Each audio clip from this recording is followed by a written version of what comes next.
Welcome dear students to a new online class. Uh, After quite a long break, we are back into our flipped classroom mode. Now this class is for the third semester FYUGP students. The paper, of course, is English Core Paper 3. The title of the paper is Rhetoric, Prosody, Grammar and Comprehension. Out of that, we are in my class concerned with the part called Prosody,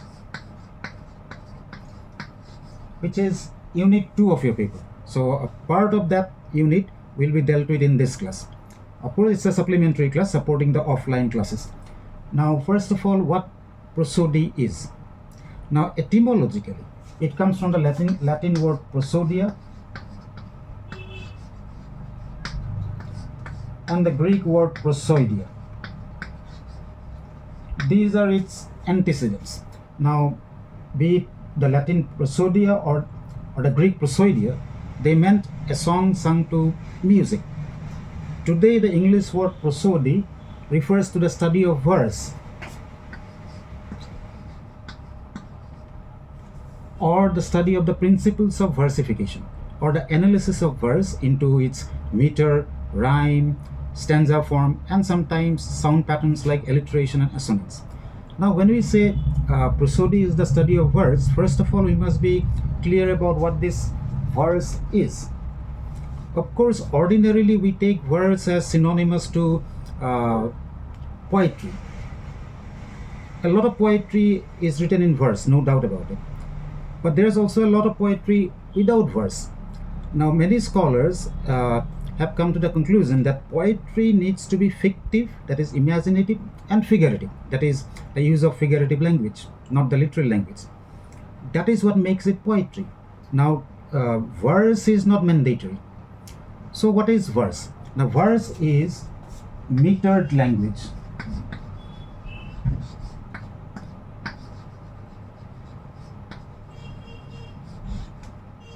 Okay, so verse means metered language. So that confronts us with another new word now. That is, what is meter? From meter comes the word metered. So we have to first be clear about what meter is. Verse is metered language. Now, what is meter? Now, meter is the regularity in some quality of the syllable. In a line or line of verse or a stanza, there will be some regularity in some quality of the syllable. Now, in English verse, what is that quality which shows a regularity or pattern? That quality is the quality of stress or accent. That means in English verse, meter is the result of the regularity or pattern in the appearance of stressed and unstressed syllables. So stressed and unstressed syllables occur following a pattern. There's a regularity in the appearance of stressed and unstressed syllables. That is what gives the meter to a line or a stanza. Now, we have already come across a few new words. First of all, syllable, and then accent. Now, what is this syllable? Now, syllable is a unit of utterance or unit of language which has to have mandatorily a vowel. Of course, I have another online class already uploaded on the syllable. So here a brief description of the syllable. Syllable is a unit of language with a vowel at the center. A syllable can have one and only one vowel. That vowel at the center of the syllable is called the center, peak, or nucleus. Of course, it can have optional consonants before the vowel and also after the vowel. So that is how we divide a stretch of language into syllables.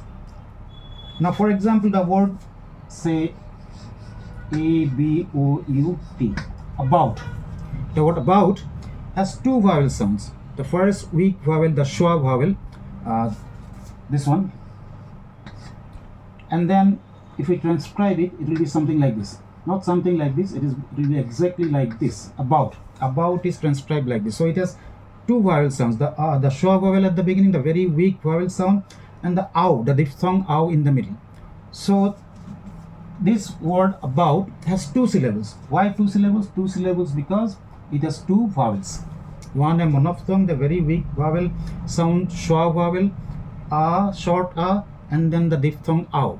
So the word about has two syllables. So we understand what a syllable is. So don't go by the letters, go by the sounds.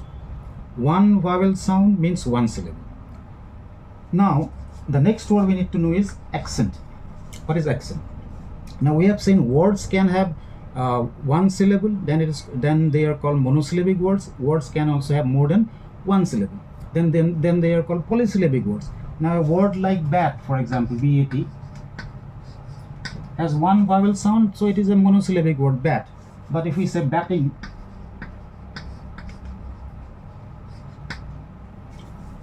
it has two syllables because there are two vowel sounds, a and then e. So that is how we divide language or words or sentences into their syllables. So after this understanding of what syllable is, we come to the word accent. Now in connected speech, be it in a word or in a sentence, ultimately a sentence or a line you can break up into syllables. Now out of these syllables, some syllables will be more prominent than the others. Say in the word about, it's easily distinguishable that the second syllable is more prominent. It contains the long vowel, the diphthong ow, and we exert more lung power while pronouncing it. So about, so that second syllable is stressed, highlighted. That is called accent or stress, and we indicate it by this slant line above the vowel sound. So about, the word in the word about, one, there are two syllables. One of the syllables is more prominent than the other. This relative prominence of syllables in a word or in a line or a sentence is what is called accent. Now in verse, in English verse, there is a regularity or there is a pattern in the occurrence of stressed and unstressed syllables. That gives the characteristic meter to the line.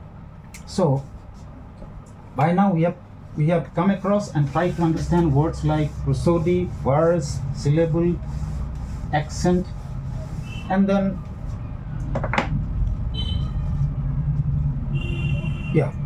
now and then meter, of course. So meter, by now we know what gives meter to a line, the pattern. Meter refers to the pattern, the regularity. Regularity in English verse, the regularity in the appearance of stressed and unstressed syllables. So in English verse, the syllables, they are stressed and unstressed, of course. Some of the syllables will be stressed, some of the syllables will be unstressed, but they will follow a pattern. That pattern will give us the meter. Now there's another word we need to know, foot or measure. Okay, now foot or measure is the unit of meter. It is a metrical unit. A foot can contain one stressed syllable and one unstressed syllable, or one stressed syllable and two unstressed syllables.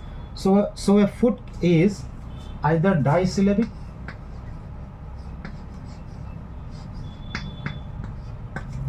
or trisyllabic.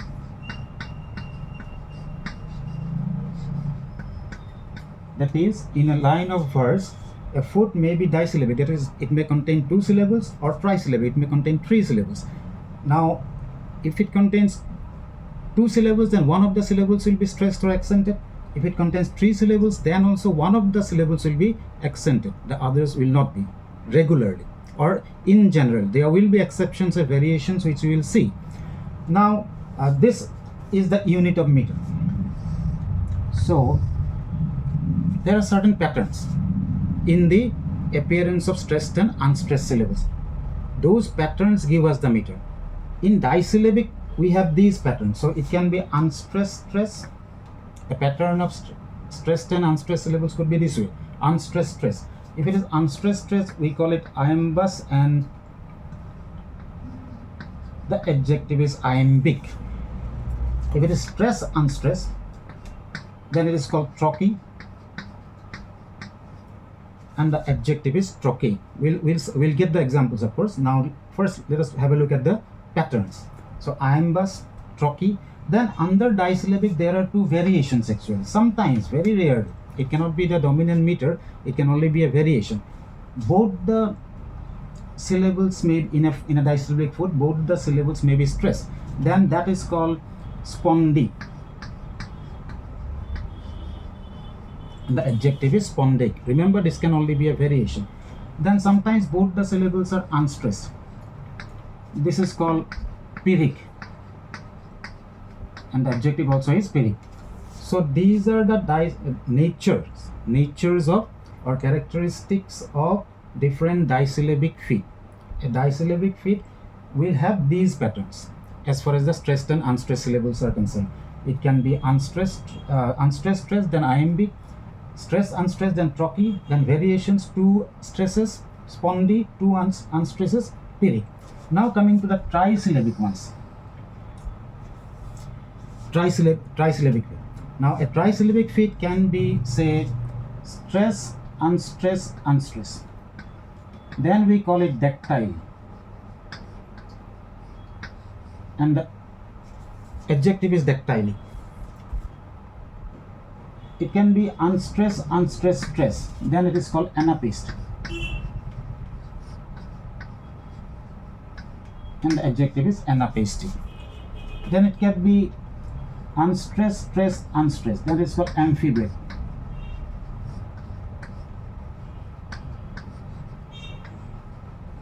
And the adjective is amphibrachic. So these are the patterns in which stressed and unstressed syllables can appear in a foot. Now depending on that, how do we name a meter? There are different meters in English verse. How do we name a meter? First of all, we see the nature.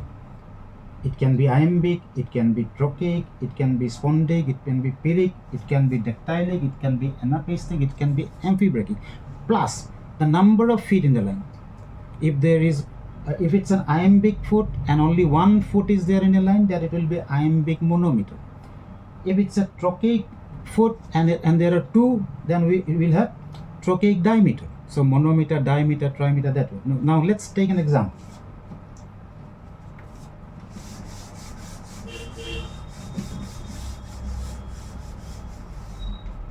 Let us take 2 lines.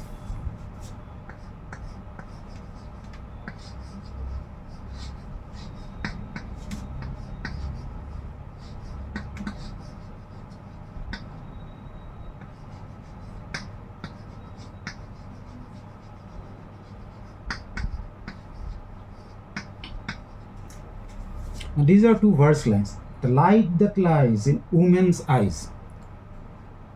First of all, what we need to do, that is how scansion is done.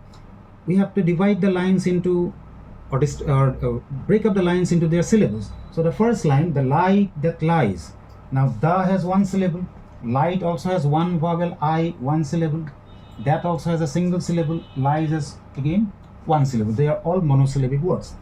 Now in, of course, has 1 syllable, but women's has 2 syllables. So we'll divide it here.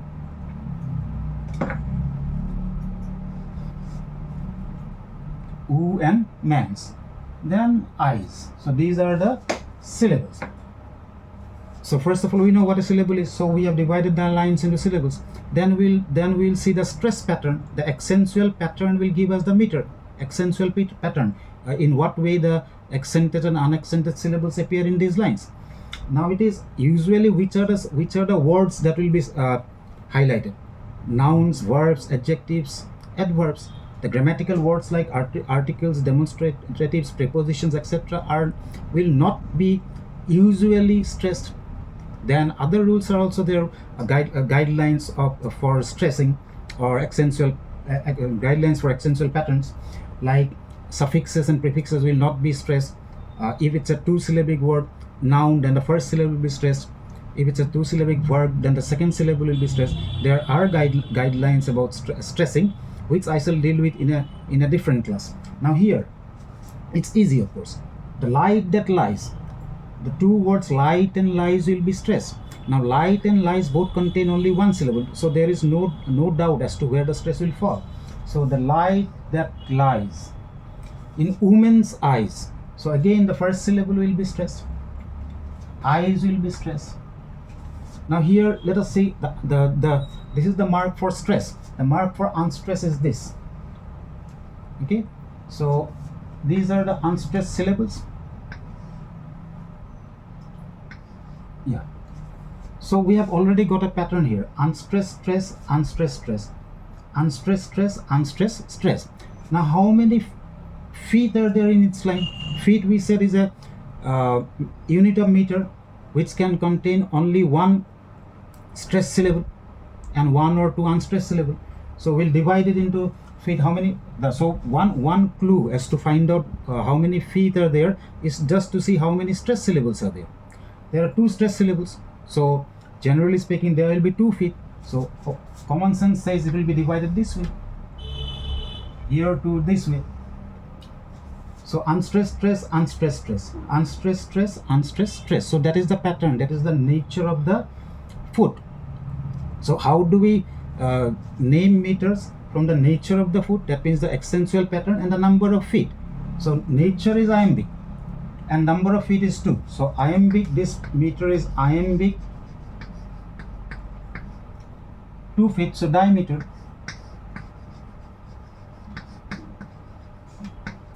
Iambic diameter. So that is how we find the meter. So let us now see, let us now recap actually. So what is prosody? Prosody comes from the Latin word prosodia or the Greek word prosodia. Today prosody means the study of verse or the principles of versification. Or prosody analyzes verse into its meter, rhyme and stanza form, and sometimes sound patterns like alliteration and assonance. Now what is verse? Verse, we said, is metered language. Then what is meter? Meter refers to the regularity in some quality of the syllable. In English verse, that quality is the stress and unstressed syllables. So what is the pattern? In the accentual pattern gives us the meter in English verse. So meter, verse is metered language, and meter is the regularity or pattern in which the stressed and unstressed syllables appear. Now then comes the word foot. What is the foot? Foot is a unit of meter which has to have only one stress syllable generally. There could be exceptions and variations we'll deal with later on. 1 foot and 1 or 2 unstressed syllables. So a foot will be either disyllabic or trisyllabic. Disyllabic, 1 stress, 1 unstressed. Trisyllabic, 1 stress, 2 unstressed. Accordingly, these disyllabic and trisyllabic feet will have certain accentual patterns. Those we already saw: unstressed stress, iambic, stress, unstressed, trochaic. Then 2 variations are there: both stressed, then spondy, both unstressed, then pyrrhic. Now trisyllabic feet, again the patterns are stress, unstressed, unstressed, then dactyl, unstressed, unstressed, stress, anapaest, unstressed, stress, unstressed, amphibrach. These are the patterns. So then we took an example, these 2 lines: the light that lies in woman's eyes. First we separated them into syllables. Now what is a syllable? Syllable is a unit of utterance which has to have only one and only one vowel sound. Accordingly we divided the lines into their syllables. Then what is accent? Some of the syllables will be more prominent than the others. Those syllables are said to receive the accent. So here the syllable stress or accent will be received by light and lies in the first line. Second line, oo and eyes. So there is a pattern: unstressed, stress, unstressed, stress. That pattern is iambic, and the meters are named depending upon the pattern of the accent and also the number of feet. So accordingly, the pattern is iambic and the number of feet is 2. Because the number of feet is 2, it is called diameter. If there is 1 foot monometer, if 2 diameter, 3 trimeter, 4 tetrameter, 5 pentameter. Of course, iambic pentameter is the most common meter in English. So that is what this is what prosody is, and this is how we find out the meter of a line. Now we have certain patterns under disyllabic feet, certain patterns under trisyllabic feet.